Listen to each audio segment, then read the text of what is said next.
Bien, salut à tous et bienvenue dans cette troisième partie de notre playlist complète sur comment devenir développeur.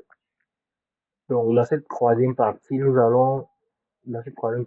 va aborder un sujet souvent négligé par les débutants. Il s'agit de l'organisation des projets, des conventions de nommage et surtout l'importance de la propreté du projet et bien structuré. Que vous travaillez seul sur un projet ou en équipe, ces bonnes pratiques feront toute la différence lorsque vous serez amené à travailler sur des projets réels.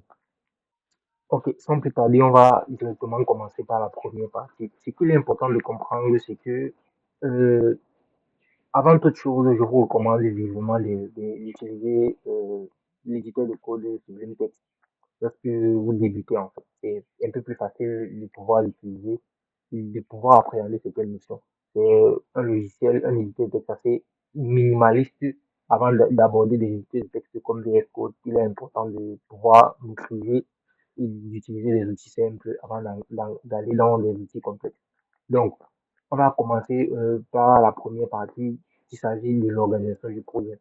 Ce qui est important de retenir, c'est que chaque projet, même le plus simple, mérite une structure claire. Cela veut dire quoi? Séparer ton code, tes ressources, tes images, tes fichiers de configuration, etc. Donc, il est important de bien structurer ces dossiers pour pouvoir travailler. Donc, là, je vais vous présenter un exemple de projet qui est assez propre. Donc, voici par exemple un exemple de projet. Un exemple de projet, j'ai appelé ce dossier-là mon projet. À l'intérieur, j'ai créé un dossier A7. Donc, les dossiers A7, généralement, ce sont les dossiers qui vont contenir le fichier CSS, nos images, le JS. Ça veut dire que si, par exemple, on travaille sur un projet où on doit intégrer, par exemple, des images, on doit créer un dossier spécifique où est-ce qu'on va stocker nos images. Une bonne organisation, c'est aussi permettre de retrouver facilement tes fichiers dans ton code. Généralement aussi, on peut créer un dossier FRC qui va contenir en fait la base du code de notre projet. Par exemple, on peut avoir un fichier index.html là qui va représenter le cœur du projet en fait. Là, j'ai pris un exemple simple pour un projet HTML. Vous voyez qu'il y a un certain respect dans la structure de l'organisation du projet. C'est extrêmement important.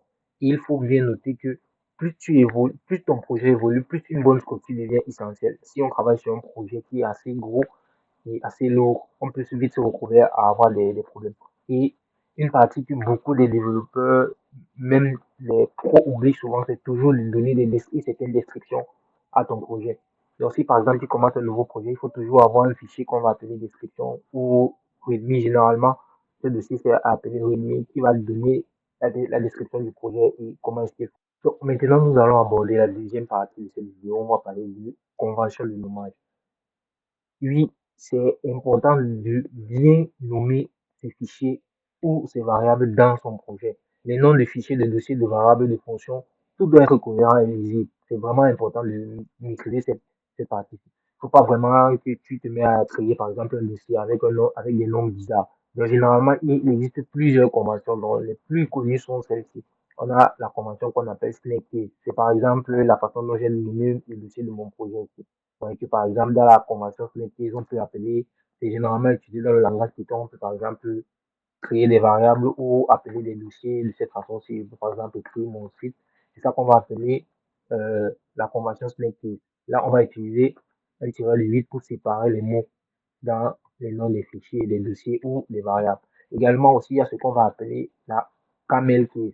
Dans la convention camel case, on commence toujours le nom du premier. Si par exemple, je vais appeler mon dossier, mon site en utilisant la convention camel case, je peux écrire mon site comme ceci. On voit que la deuxième lettre commence par une lettre majuscule. Ici, par exemple, il y a une troisième lettre, elle va également commencer, un troisième mot, autant pour moi, il va également commencer par une lettre majuscule. Ça, c'est ce qu'on va appeler le camel case. Ensuite, nous avons également aussi le Pascal case. Le Pascal case où chaque mot dans un nom va être, chaque première lettre d'un mot dans un nom sera en majuscule. Par exemple, je peux écrire mon site comme ceci, projet. Donc, ce qu'il faut comprendre, ces noms sont généralement utilisés, par exemple, pour les classes. Donc, un peu plus tard, quand vous allez essayer de performer Dans la programmation, vous allez comprendre ce qu'on appelle les classes. Les classes, ce sont en fait des objets qu'on peut manipuler. Et enfin, on a également la formation qu'on va appeler Kebab Case. Donc, c'est une manière par exemple, appeler mon projet comme ceci. Je peux, par exemple, appeler ça mon site comme ceci. Et je peux appeler également mes variables, mes fonctions de cette façon-ci. Donc, dans cette vidéo, il n'est pas vraiment une question d'aborder les notions de variables et de fonctions qu'on va utiliser dans les langages de programmation, mais c'est juste vous donner les conventions de nommage pour les noms de vos dossiers, de vos variables lorsque vous allez travailler sur des projets. Par exemple, si je vous mon fichier index.html, on voit que ici, on utilise un langage, voici par exemple la mise en exergue de la convention kebab case. Là, par exemple, device. Ce sont les petites conventions qu'il faut nous créer, qu'il faut connaître en fait pour pouvoir mieux toucher du doigt le domaine de la programmation. En respectant ces standards, tu facilites la lecture de ton code pour toi et pour les équipes. Aussi, il faut maintenant parler de l'importance de la propriété du projet. Un projet propre, c'est un projet facile à maintenir, à améliorer et à partager.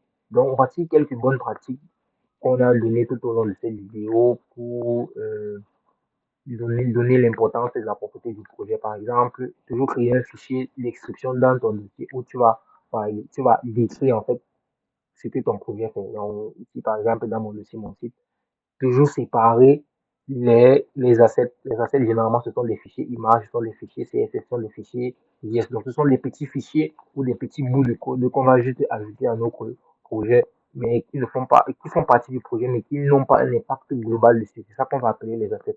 Donc, généralement, il faut toujours séparer ces notions-là lorsqu'on travaille sur un projet. On peut également utiliser des outils pour formater automatiquement les codes. Mais ça sont des notions un peu avancées quand vous allez utiliser des éditeurs de texte, les éditeurs de code comme VS Code. Donc, voilà pour cette partie. Dans la suite, on va voir comment mettre les bonnes pratiques en œuvre concrètement dans un vrai projet. Reste bien connecté, abonne-toi si ce n'est pas encore fait et continue tout